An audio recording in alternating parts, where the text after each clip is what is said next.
Wak, jadi kisah yang akan aku ceritakan ini dikirim sama Wak kita yang bernama Raka. Halo Mas Raka. Nah, jadi pengalaman horor ini tuh terjadi pada tahun 2015 waktu Raka ini masih sekolah, Wak. Sekarang Raka sudah bekerja dan sudah dewasa. Jadi ceritanya dulu Raka ini pernah gabung di sebuah geng motor yang ada di kotanya. Ya, usia-usia segitulah Nadia, kami masih nyari fase jati diri ya kan. Anggota geng motornya ini, Wak, isinya ya kawan-kawan sekolahnya si Raka. Ada Bayu, Fikri, Andre, Angga, dan seterusnya. Selain nerima anggota cowok, Wak, beberapa anak cewek juga ada nih yang ikut gabung di geng motor ini. Salah satunya kakak kelas aku Nadia, namanya Sela. Sela nih cantik, dia gaul dan gampang kali akrab sama anggota-anggota yang lain. Hampir setiap pulang sekolah, Wak, anggota geng motor itu selalu nongkrong di warung kopi dekat sekolahnya si Raka. Masuk pada suatu hari, Wak, mereka ini jadi makin sering lagi nongkrong untuk ngebahas acara kelulusan khusus untuk anggota geng motor yang memang mau lulus sekolah ini. Nah, di hari Jumat di sore itu ngumpullah mereka kan di warung kopi nih kayak biasa. Semua anggota geng motor hadir, Wak, termasuk Wawa, termasuk kakak kelasnya tadi si Sela. Awalnya semua baik-baik aja memang, tapi waktu si Raka ini nggak sengaja nengok ke arah si Sela, muka Sela nih kelihatan murung kali Nadia. Nah, pas kawan-kawannya juga masih bercanda, Sela ini juga malah ngelamun gitu, macam lagi kayak mikirin sesuatu. Si Raka nanya lah kan, kamu kenapa teh gitu, lagi ada masalah kah, kata gitu. Oh enggak kok, enggak kenapa-napa, kata Sela. Meskipun Sela bilang enggak kenapa-napa nih, Wak, ya Raka tetap ngerasa nih kayaknya ada yang nggak beres lah, ada yang aneh lah gitu kan. Tapi karena nggak mau maksa, ya udah Raka lanjut lagi nih ngobrol sama yang lain. Ya udah, mungkin dia memang lagi butuh waktu sendiri aja, pikir si Raka kayak gitu. Udah lanjutlah ngobrol lagi mereka satu tongkrongan tuh kan. Nah, di tengah obrolan itu tiba-tiba Sela nanya, Wak, nyeletuk dia di situ.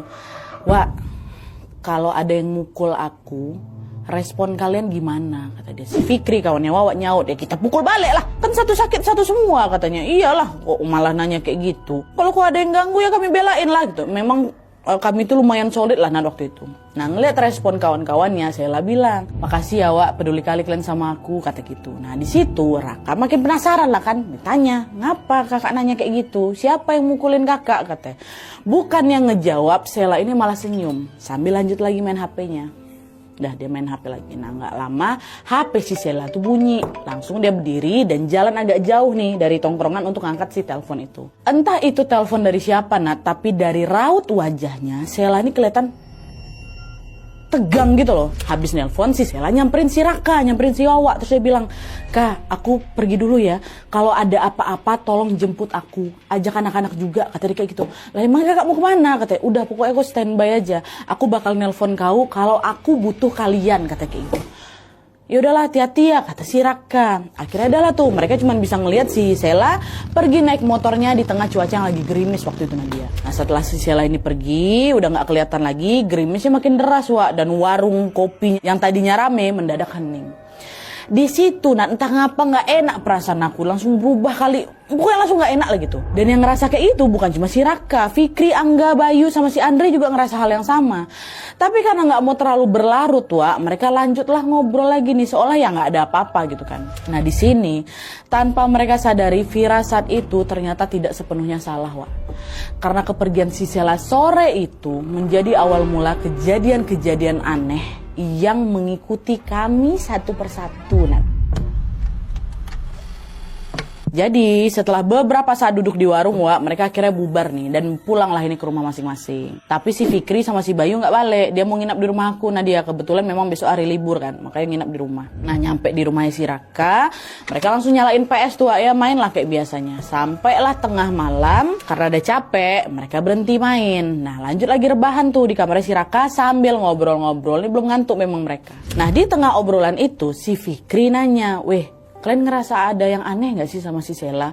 Kok tumben kali dia murung kayak gitu ya hari ini, kata itu. Nah, Bayu bilang juga, iya, Wak, aku juga ngerasa kayak gitu. Terus nih ya, kata si Bayu, terus nih ya, gak biasanya loh dia pakai baju double-double. Udahlah, tadi dia pakai seragam, tuh dia pakai rompi kayak gitu, tuh pakai jaket pula. Gak biasa kan? Hamil dia gak? Kata si Bayu, apa ngoni sembarangan, kata Raka kan. Sekarang kan memang lagi musim hujan ya, wajar lah dia pakai baju tebal, katanya. Tapi Bayu sama si Fikri ini masih aja mikirnya enggak, Wak. Nah, waktu itu Sela nih, Nat, memang punya pacar namanya Anton ya. Anton ini juga anggota geng motor tapi beda geng sama kami. Terus dari yang mereka tahu, Anton ini anaknya memang nakal, emosian. Terus juga dia sering ikut tawuran gitu loh sama geng-geng motor lain. Nah, ingat karakter Anton yang kayak gitu, si Raka jadi kepikiran, jangan-jangan Anton ini pula yang mukul si Sela gitu kan. Ingat gak kalian tadi dia nanya, kalau ada yang mukul dia kita bakal ngapain gitu. Dia bilang sama si dua kawannya ini, nah Fikri nyaut, bisa jadi juga Wak. Tadi si Sela kan bilang mau nelpon kita kalau ada apa-apa kan.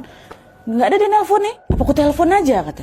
Udah nggak usah weh, udah tidur dia tuh kan udah malam. Kalau ada apa-apa pasti dia nelpon dari tadi kan, aman tuh. Ini kalian tengok kan nggak ada panggilan dari dia kan, udah kita istirahat aja kata si Bayu. Nah udah si Raka sama yang lain pun sama si Fikri nganggu aja kan. Nah akhirnya mereka mutusin lah untuk tidur. Entah berapa lama setelah kami terlelap Nadia, tiba-tiba aku mimpi aneh si Raka. Dalam mimpi itu Raka lihat ada Sela berdiri di depan dia. Tapi mukanya marah, matanya melotot. Terus nggak lama dia teriak, "Ngapa nggak tolongin aku? Mana janjimu?" Gitu, itu terus berulang, "Mana janjimu? Ngapa nggak tolongin aku? Ngapa nggak tolongin?" Gitu-gitu. Sampai akhirnya terbangun si Raka ini kan. Nah pas aku terbangun dia itu badan aku langsung panas, kepalaku berat dan semua badanku sakit-sakit macam dipukul. Waktu dia terbangun belum sempat lagi aku nenangin diri, Raka ngelihat si Fikri sama si Bayu kebangun juga dalam kondisi yang ngos-ngosan.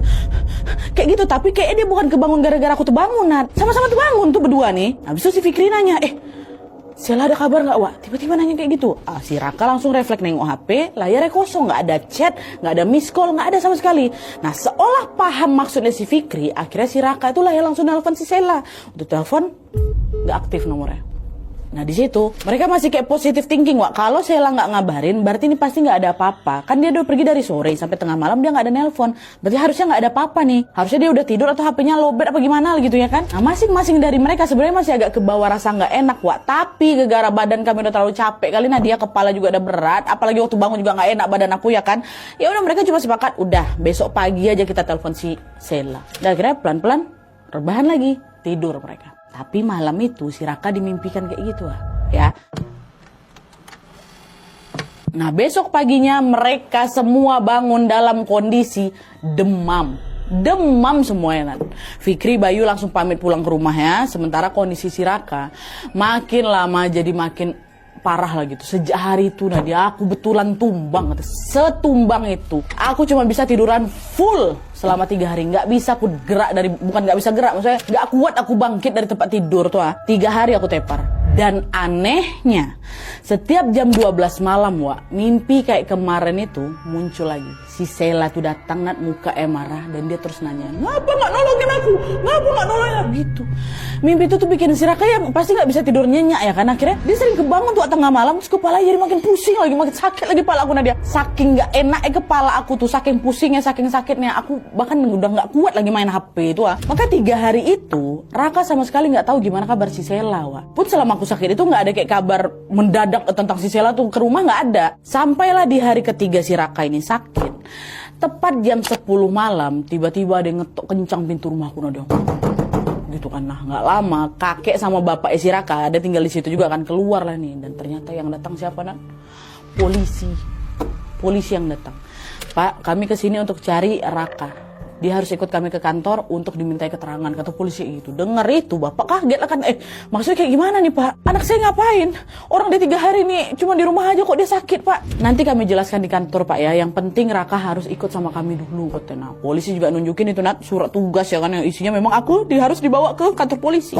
Nah karena nggak bisa nolak, kakek sama si bapak ini pun akhirnya ngelepaslah si Raka ikut di polisi dalam keadaan demam-demam kayak itu. Nah dia masuk aku dalam mobil polisi itu. Cuma, Wak, sebelum masuk mobil, HP aku udah langsung, "Mana sih HP kau?" Diambil sama polisi. Kasih, Nat. Habis itu polisi masukin Raka dalam mobil. Raka dalam mobil polisi, bapak sama kakek ngikutin dari belakang, Wak, pakai mobil pribadi. Takut pula si Raka kenapa-napa ya kan. Di sepanjang jalan Raka mencobalah memberanikan diri, nanya, "Pak, ini kenapa saya dibawa, Pak? Saya salah apa?" Katanya. "Udah, kamu diam aja dulu, nanti kamu juga tahu," kata mereka kayak gitu. Jawaban dingin itu makin bikin perasaan aku nggak enak lah.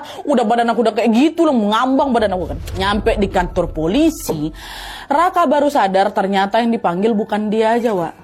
Di sana ada banyak anak-anak geng motor dari sekolah lain juga. Layak duduin di situ, Nadia. Muka mereka tegang, pucat, kelihatan pada bingung semua gitu. Tapi waktu itu Pak polisi ini nggak ngegabungin si Raka sama anak-anak itu. Nah polisi ini malah nyuruh si Raka masuk ke satu ruangan khusus yang ada di samping lorong kantor polisi itu. Nadia dimasukin aku di situ, dipisahin. Nah pas ngebukain pintu, kaget aku. Ada si Andri sama si Angga, kawan segengnya si Raka. ngapa mereka di sini? Abis tawuran nih pasti, iya kan? Bukan mereka juga sama-sama kayak anak-anak di luar tadi, ada pucat, tangannya gemetaran, mereka nunduk aja gitu, Nat. Kenapa lah nih? Ngapa kita dibawa ke sini? Pikir si Raka. Dan pertanyaan itu baru terjawab waktu polisi nanya kayak gini. Duduk kau. Kamu ini temannya Sela kan? Kapan terakhir kali kamu ketemu sama Sela? Kata polisi. 3 hari yang lalu, Pak, waktu hari Jumat. Kenapa, Pak? Katanya. Bukannya menjawab, Pak polisi ini malah dibentak ya aku. Jangan kau bohong. Kapan terakhir kali kau ketemu sama si Sela? Katanya. Betulan 3 hari yang lalu, Pak, di warung kopi dekat sekolah, kata si Raka kan. Nah, cuma Wak, entah kenapa si polisi ini terkesan macam mengintimidasi aku tuh Nadia. Seolah-olah aku nih lah orang yang terakhir kali pergi sama si Sela. Gak usah bohong kok, gitu-gitu kan terus. Nah, buat mastiin itu, salah satu petugas polisi itu Nadia keluarin HP aku. Dia ngeluarin HP ku yang tadi diambil dari awal tuh, terus ngecek riwayat panggilannya. Di situ di HP ku ternyata 2 hari yang lalu, which is hari Sabtu, ada miss call dari si Sela. Tapi nggak ku angkat. Nah dia kan gara aku mendemam, aku nggak sanggup megang HP loh. Polisi bilang, ketengok nih, kau orang terakhir yang dihubungi sama si Sela ya? Pak, jujur Pak, saya betul nggak tahu Pak. Saya lagi sakit kemarin Pak, makanya saya nggak ngeliat HP. Pun juga aku silent, Nat. Dengan itu polisi diam, Wak. Sudah macam kayak periksa beberapa dokumen lah apa segala macam, suasana langsung hening. Beberapa menit di ruangan tuh Nadia kerasa macam panjang kali. Andre sama si Angga juga cuma nunduk aja mereka dengan rupanya mereka udah ditanyain duluan, Wah, udah keburu drop mental mereka waktu itu mungkin. Akhirnya setelah polisi nyocokin semua keterangan kayak gitulah, sikap mereka udah mulai agak melunak, sikap si polisi ini. Gak lama polisi bilang, oh ya udah, kalian boleh pulang. Nanti kalau misalkan butuh informasi, kalau kami butuh informasi, kalian tolong datang ya katanya. Akhirnya Raka, Angga sama si Anda, ya Pak, siap katanya gitu. Nah sebenarnya Wak di sini mereka bertiga juga masih nggak tahu nih si Sela ini di mana, kenapa. Polisi juga belum jelasin apa-apa, cuma nanya-nanya aja. Kami pun nggak berani nanya balik. Nah dia udah dibolehin pulang aja udah syukur. Akhirnya setelah keluar dari ruangan, mereka nemuin lah kakek sama bapak si Raka. Pulang bersama lah mereka. Sampai rumah, Andre sama si Angga mutusin untuk nginap. Dah kami nginap sini aja lah. Raka langsung nelpon kawan yang lain, si Fikri sama si Bayu untuk datang ya kan. Soalnya mereka mau ngebahas soal si Sela. Nah pas semuanya udah kumpul, Fikri lah yang pertama kali buka suara. Dia bilang, weh, Sela hilang. Udah 3 hari dia gak balik-balik. Keluarga lapor polisi, maka kita ditanyain. Aku sama Bayu udah ditanya duluan, baru sekarang kalian mungkin gitu. Nah si baru nyaut, ya weh, 3 hari ini juga nih ya, biar kalian tahu ya. Aku mimpi si Sela terus. Dan anehnya mimpi aku sama persis kayak Fikri. Kami udah cerita tadi. Kaget lah si Raka. Mimpi apa kalian? Kata, nah, disitulah Fikri sama si Bayu cerita, Wak. Kalau selama 3 malam itu, Sela ini datang ke mimpi mereka dengan muka marah. Terus bilang, ngapa kalian gak nolongin aku? Apa gak langsung merinding aku nak di situ? Sama ternyata mimpi mereka. Mimpi si Raka sama si Fikri dan Bayu. Bolang mereka di situ. Kok mimpi juga? Aku juga, woy, aku juga. Loh, 3 orang ini nih mimpi yang sama kan. Akhirnya di tengah kehebohan itu, kakek muncul nyamperin mereka yang lagi ngobrol ini. Nah terus gak lama kakek bilang, kakek si Raka, Kak, kemarin kakek lihat ada perempuan lagi berdiri depan jendela. Tapi dia nggak bisa masuk, soalnya Ingwan atau sosok peliharaan si kakek ini ngejagain rumah ini. Perempuan ini maksudnya sosok, Wak ya. Kakek aku tuh memang punya pegangan gaib, Nadia, makanya dia bisa nengok-nengok yang kayak gitu. Kakek nengok ada perempuan. Kakek nggak tahu dia siapa, tapi dia pesan sama kakek, kalau dia ketemu tolong anterin dia pulang katanya. Nah habis ngomong itu kakek pergi, Wak. Sementara Raka, Fikri dan yang lain masih bengong tuh di kamar kan. Apa maksudnya ya? Pulang kemana? Ketika kamar tuh langsung jadi kayak nggak enak tuh loh, Nat. Tapi karena udah hampir tengah malam ya kan, mereka mutusin untuk istirahat dulu tidur. Nah pas mereka tidur, mimpi lagi aku. Di situ mimpinya, Raka nggak sendiri, Wak. Ada Fikri, ada Bayu juga bertiga. Di sebuah perkebunan sayur yang luas sekali, Nadia. Angin di sana juga sepoi-sepoi, hawanya berasa adem gitu. Dan suasana tenang kali mimpi tuh. Mimpi baik depannya. Nah nggak lama dari situ, Raka ngeliat ada cewek yang lagi ngelambain tangan dari kejauhan. Raka sama kedua kawannya pun mendekat lah ya kan. Dan makin lama makin jelas ternyata si cewek lagi melambai nih si Sela, Wak. Ngelihat si Sela nih bebe aja, Raka nanya lah kan, Sel kok kemana aja? Semua orang pada nyariin kau loh. Pulanglah yuk kita gitu. Si Sela senyum. Tapi senyum tuh macam dingin, macam kosong, macam kayak ada sisa amarah gitu Nadia. Terus gak lama Sela ngeliatin mereka satu-satu. Terus dia bilang, kalian aja yang pulang. Tempat kalian bukan di sini gitu. Ayolah Sel, ayo. Kami nggak mau pulang kalau kau nggak pulang, kata si Raka. Raka coba narik tangannya si Sela supaya dia mau balik kan, Wak. Nah di saat si Raka ini maksa, tiba-tiba ekspresi muka si Sela ini langsung berubah, Wak.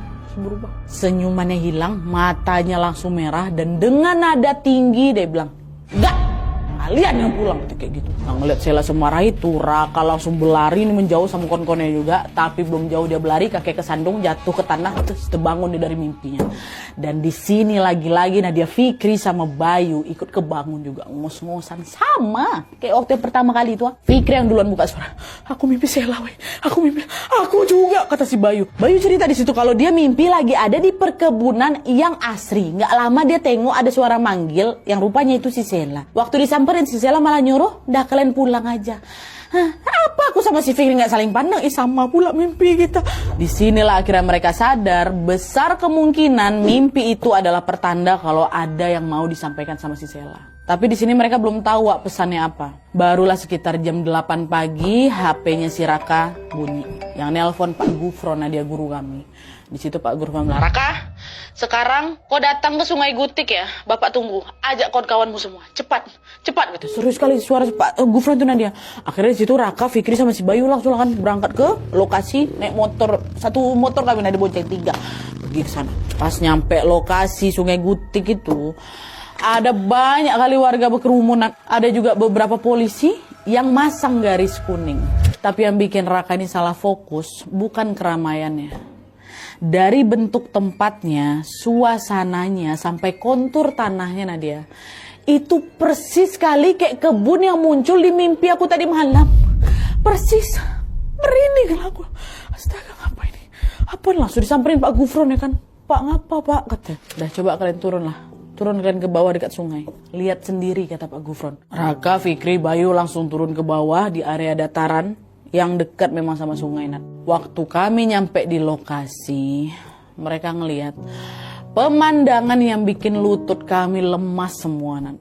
Di antara rumput-rumput hijau itu ada badan si Sela, jasadnya yang udah tergeletak dalam keadaan ya Allah, tragis Nat. Badannya telentang, kakinya patah, dan dia masih pakai baju seragam yang tersingkap ke atas. Dari posisi tubuh dan kondisi pakaiannya kelihatan jelas.